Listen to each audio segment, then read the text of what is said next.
Hello बच्चों। तो आज हम पढ़ेंगे mole concept and molar mass. वैसे तो ये टॉपिक आपके एनसीईआरटी में नहीं है, बट एक छोटा सा आइडिया हम लेते हैं, है ना। देखो, अब तक हमने क्या पढ़ा है, एटम्स और मॉलिक्यूल्स हमारे बहुत छोटे हैं, एक्सट्रीमली स्मॉल इन साइज़ हैं, है ना। अब हम अगर मान लो मैंने एक बीकर में 1 ml पानी लिया है, तो इस 1 ml पानी को तो हम देख सकते हैं विजिबल फॉर्म में, पर इसमें वाटर के कितने सारे मॉलिक्यूल्स होंगे, है ना। बहुत सारे मॉलिक्यूल्स होंगे वाटर के, जिन्होंने ये 1 ml वाटर बनाया है। अब इतने सारे नंबर्स को हैंडल करने के लिए हमें एक यूनिट चाहिए, है ना। हम कैसे काउंट करेंगे कि इसमें कितने पार्टिकल्स हैं, क्या नंबर है इनका। अब देखो, एक एग्जांपल हम लेते हैं। जैसे अगर मान लो आपको किसी ने बोला 1 दर्जन, तो 1 दर्जन को आप आइडेंटिफाई कर सकते हो। 1 दर्जन यानी कि उसमें 12 आइटम है ना, 12 चीज़ें। 1 दर्जन पेन यानी कि 12 पेन। 1 दर्जन पेंसिल यानी कि 12 पेंसिल। जैसे एक और एग्जांपल लेते हैं, एक पेयर। एक पेयर यानी कि उसमें कितनी है, 2 चीज़ें हैं। एक पेयर मतलब जोड़ा ही हुआ ना, तो एक पेयर 2 चीज़ें हैं। तो ये दोनों जो चीज़ें हैं, ये दोनों जो हमारी यूनिट्स हैं, ये तो देखो हमारे मैक्रोस्कोपिक लेवल के लिए हैं। मैक्रोस्कोपिक लेवल मतलब जो हमारे विजिबल है निग्ड आइज में, ठीक है। पर जो माइक्रोस्कोपिक लेवल है, जैसे एटम है, मॉलिक्यूल है, आयन है, इनके लिए भी तो हमें एक यूनिट चाहिए। तो वो यूनिट को सॉल्व कौन से क्या करता है, उस प्रॉब्लम को सॉल्व कौन करता है, वो आता है हमारा मोल। अब मोल क्या होता है, अगर हम एक मोल की बात करेंगे ना, तो एक मोल में कितने पार्टिकल है, 6.022 इंटू 10⁻23। अब देख रहे हो 10⁻23, तो सोचो कितने सारे पार्टिकल्स हैं, है ना। अब ये पार्टिकल्स कौन है, एटम हो सकते हैं, मॉलिक्यूल हो सकते हैं, इलेक्ट्रॉन्स हो सकते हैं, आयंस हो सकते हैं, ठीक है। तो ये मोल हमारी किसके लिए काम आता है, ये यूनिट हमारी होती है माइक्रोस्कोपिक लेवल पे। हमें अगर पार्टिकल्स काउंट करने हैं, है ना, ये हमेशा एक फिक्स्ड क्वांटिटी है। आप देखो, ये जो वैल्यू है ना हमारी 6.022 इंटू 10⁻23, इसको हम बोलते हैं एवोगैड्रो कांस्टेंट। कांस्टेंट यानी कांस्टेंट वैल्यू है ये। और इसको हम रिप्रेजेंट कैसे करते हैं, कैपिटल एन, और हम यहाँ पे स्मॉल ए नीचे लिखेंगे, ठीक है।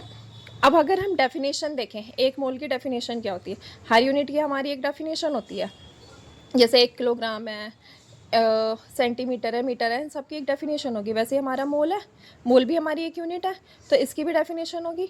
अब ये क्या होता है, अगर हम एक मोल की बात करेंगे ना, तो एक मोल में ना उतने ही अमाउंट है जितना कि हमारा हीरो कौन है, कार्बन 12 का आइसोटोप।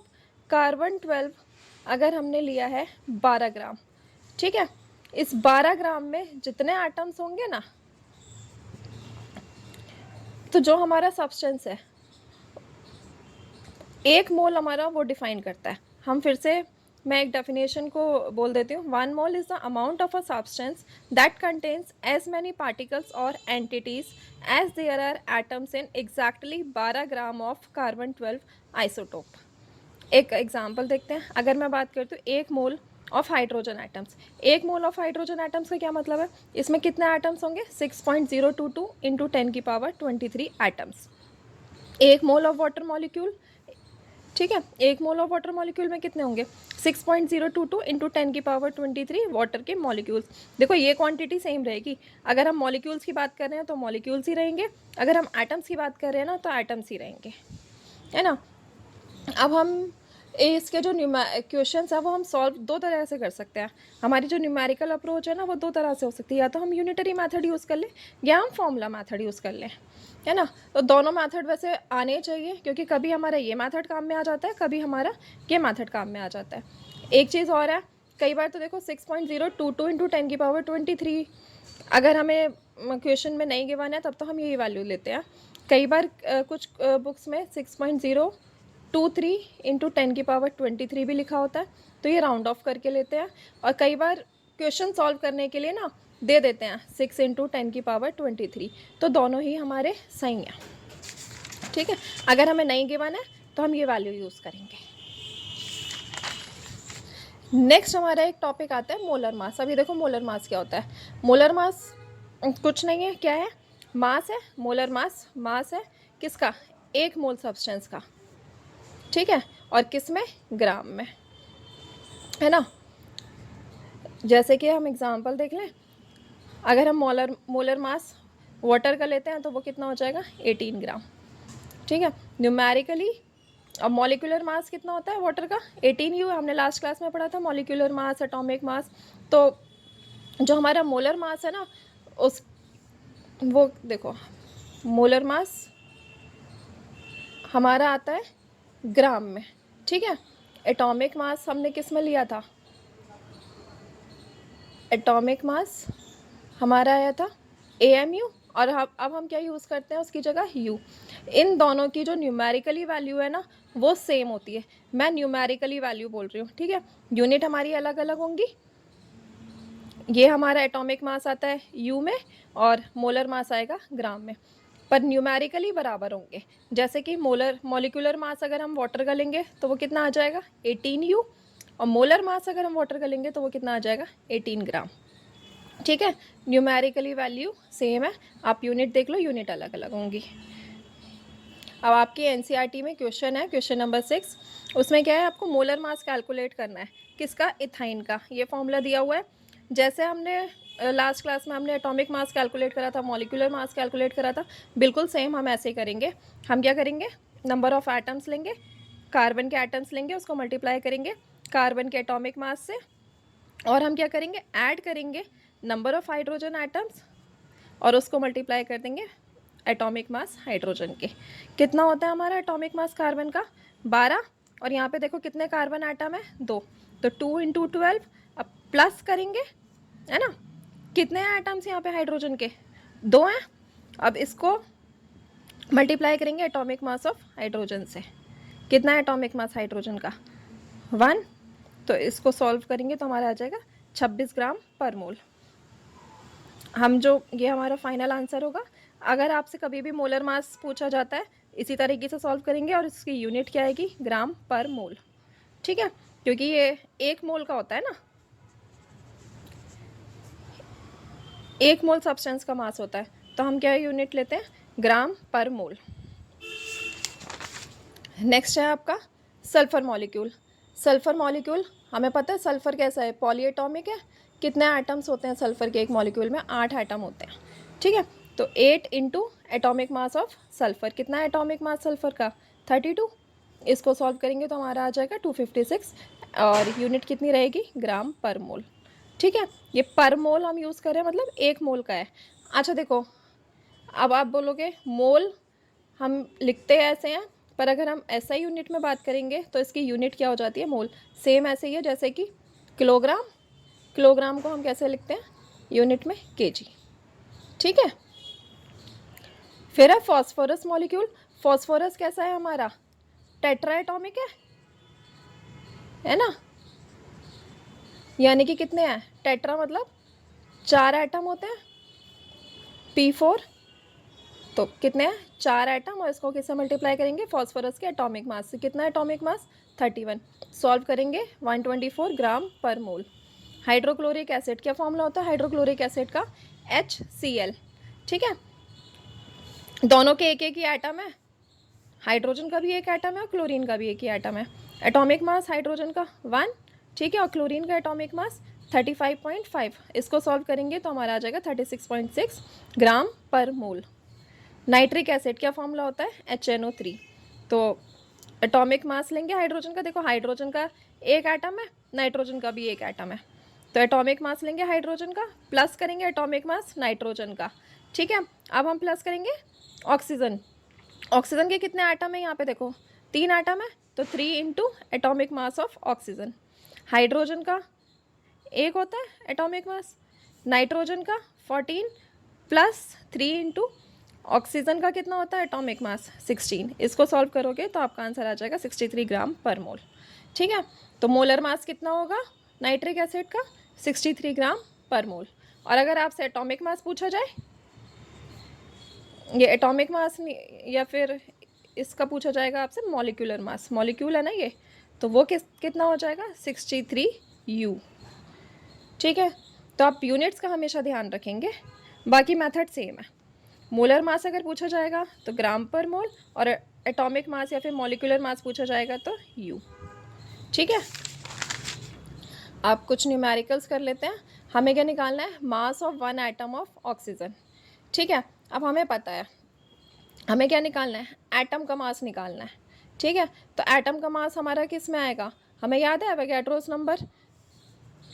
एक मोल ऑक्सीजन की अगर हम बात करेंगे, एक मोल ऑफ ऑक्सीजन के एटम में कितने होंगे, 6.023 इंटू 10⁻23 एटम्स होंगे ऑक्सीजन के। ठीक है, अब ये जो वैल्यू होती है ना, एक मोल किसके बराबर होती है, हमने क्या पढ़ा था, ग्राम एटॉमिक मास, ग्राम में ही होती है ना। तो ये एक मोल किसके बराबर होती है, gram atomic mass. Gram atomic mass ले लो, अगर मॉलिक्यूल का है तो ग्राम मॉलिक्यूलर मास के बराबर होगी, है ना। ग्राम मतलब यूनिट हमारी ग्राम में है। अब हमारे ऑक्सीजन की एटॉमिक मास कितना होता है, 16। तो एक मोल ऑक्सीजन में कितने ग्राम होते हैं, 16 ग्राम होते हैं। ठीक है, अब हम यूनिटरी मेथड अप्लाई करेंगे। यूनिटरी मेथड देखो क्या होता है, यूनिटरी मेथड सिंपल कुछ नहीं है। जैसे कि हम देखते हैं कि 4 पेन है, 4 पेन कितने हैं, 20 रुपये के हैं, तो एक पेन कितने का होगा, तो हम सिंपल क्या करते हैं, इस वैल्यू को डिवाइड कर देते हैं इससे, 20/4, है ना। तो ये कितना आ जाएगा, 5 का। तो सेम हम यहाँ पे ही ये यूनिटरी मेथड अप्लाई कर देते हैं। अब हमें पता है कि हमारे जो ये 6.023 इंटू 10⁻23 एटम्स है ना, इनका मास हमारा कितना है, 16 ग्राम। और हमें किसका निकालना है, एक एटम का। ठीक है, तो एक एटम का कितना हो जाएगा, ये जो हमारी वैल्यू है इसको इससे डिवाइड कर दो। ठीक है, आई होप ये वाला मेथड आपको क्लियर होगा, है ना। सिंपल हमने वही यूनिटरी मेथड अप्लाई किया है, जैसा हमने यहाँ पे सॉल्व किया था वही मेथड हमने यहाँ पे यूज़ करा है। नेक्स्ट है आपका, which of the following has maximum number of atoms. Maximum number of atoms हमें निकालने हैं। इनमें 18 gram of water, 18 gram of oxygen, 18 gram of carbon dioxide, 18 gram of methane. ये हमारी क्या होती है, मीथेन, है ना। तो इसको ना हम यहाँ पे फॉर्मूला से कर सकते हैं। देखो यूनिटरी मेथड से करेंगे तो बहुत लंबा आ जाएगा, सिंपल हम फॉर्मूला यूज़ करते हैं। फॉर्मूला क्या होता है, नंबर ऑफ़ एटम्स हमें निकालने हैं ना, क्योंकि इसमें मैक्सिमम नंबर ऑफ़ एटम्स है। तो हम क्या करेंगे, जो हमारा मास हमें गिवन है डिवाइड कर देंगे मॉलिक्यूलर मास से, एवोगैड्रो नंबर से मल्टीप्लाई, और हमें क्या निकालने हैं, नंबर ऑफ़ एटम्स। तो हमारे मॉलिक्यूल में कितने नंबर ऑफ़ एटम्स हैं वो, इसको हम समझते हैं। हमें 18 ग्राम ऑफ वाटर में निकालने हैं कितने नंबर ऑफ एटम है। तो 18 gram of water, given mass हमारा कितना है, 18। वाटर का मॉलिक्यूलर मास कितना होता है, 18 ही होता है। इसको मल्टीप्लाई करा एवोगैड्रो नंबर से, और देखो वाटर में कितने एटम है, 2 हाइड्रोजन के 1 ऑक्सीजन का, टोटल कितने हो गए, 3। मल्टीप्लाई करोगे, इसे सॉल्व करोगे तो इसमें इतने एटम्स आएंगे। नंबर ऑफ एटम्स हमें निकालने हैं अब 18 ग्राम ऑफ ऑक्सीजन में। ऑक्सीजन में गिवन मास, ऑक्सीजन का कितना होता है मॉलिक्यूलर मास, यहाँ पे ऑक्सीजन के मॉलिक्यूल की बात हो रही है। ठीक है, सिंपल अगर एक एटम की बात होती तो वो होता है 16 ग्राम। अब यहाँ पे ऑक्सीजन के एक मॉलिक्यूल की बात होगी तो उसमें कितना हो जाएगा, 32 ग्राम। ठीक है, इसको मल्टीप्लाई करो एवोगैड्रो नंबर से, और देखो कितने एटम है यहाँ पे, 2 हैं, तो 2 एटम। इसको सॉल्व करोगे ये आएगा, number of atoms in 18 gram of carbon dioxide. जो हमारा गिवन मास है 18 अपॉन में कार्बन डाइऑक्साइड का कितना होता है, कार्बन डाइऑक्साइड का 12, तो हमारा होता है कार्बन का एटॉमिक मास। ऑक्सीजन के कितने एटम है, 2, और ऑक्सीजन का 16। इसको सॉल्व करोगे तो कितना आ जाएगा, कार्बन डाइऑक्साइड का मॉलिक्यूलर मास 44। इसको मल्टीप्लाई कर दो एवोगैड्रो नंबर से। अब देखो यहाँ पे कितने नंबर ऑफ एटम है, ऑक्सीजन के 2 हैं, कार्बन का 1 है, तो टोटल कितने हो गए, 3। नंबर ऑफ एटम से मल्टीप्लाई कर दो ये आएगा। अब नेक्स्ट में आपको निकालना है number of atoms in 18 gram of methane, है ना। जो हमारा गिवन मास है 18 है, मीथेन का कितना होता है, कार्बन का 12 और 4 × 1, है ना। 4 है एटम हाइड्रोजन के, और हाइड्रोजन का एटॉमिक मास 1। इसको सॉल्व करोगे तो कितना आ जाएगा, 16। तो मॉलिक्यूलर मास कितना आ जाएगा मीथेन का, 16। मल्टीप्लाई कर दो एवोगैड्रो नंबर से, और कितने एटम्स हैं मीथेन में, 4 तो हाइड्रोजन के हो गए और कार्बन का 1 एटम, तो टोटल कितने हो गए, 5। इसको सॉल्व करेंगे तो हमारा ये आंसर आ जाएगा। आप देखो कंपेयर करो इन सारी वैल्यूज़ को, किस में है maximum number of atoms? Methane में। अब देखो जब हम इनको सॉल्व करेंगे ना, तो एक चीज़ का याद रखना है, ये वैल्यू नहीं चेंज करो। 10 की पावर 23, 10 की पावर 23, ये भी 10 की पावर 23, ये भी 10 की पावर 23, क्योंकि हमें इन्हें कंपेयर करना है। तो हमें क्या पता चल गया कि हमारा जो 18 ग्राम मीथेन है ना, उसमें मैक्सिमम नंबर ऑफ एटम्स है ना। नेक्स्ट क्वेश्चन है आपको मोल्स कैलकुलेट करने हैं किस में? 360 ग्राम ऑफ वाटर में। यहाँ पे भी हम फॉर्मूला यूज़ कर लेते हैं। देखो मोल्स का हमारा फॉर्मूला क्या होता है? गिवन मास अपॉन में मोलर मास। अब मोल्स कितने हैं 360 ग्राम में? हम फॉर्मूला डायरेक्ट डाल देते हैं। गिवन मास हमारा कितना है? 360 ग्राम है। और वाटर का मॉलिक्यूलर मास कितना होता है? 18 ग्राम। और देखो मोलर मास जब हम लिखते हैं तो हम क्या यूनिट यूज़ करते हैं? ग्राम पर मोल। वाटर का कैसे निकालोगे? कितने एटम है हाइड्रोजन के? 2। एटॉमिक मास हाइड्रोजन का 1 प्लस ऑक्सीजन का एटॉमिक मास 16। तो कितना मोलर मास आ जाएगा वाटर का? 18। इसको सॉल्व करोगे तो आपके आ जाएंगे 20 मोल।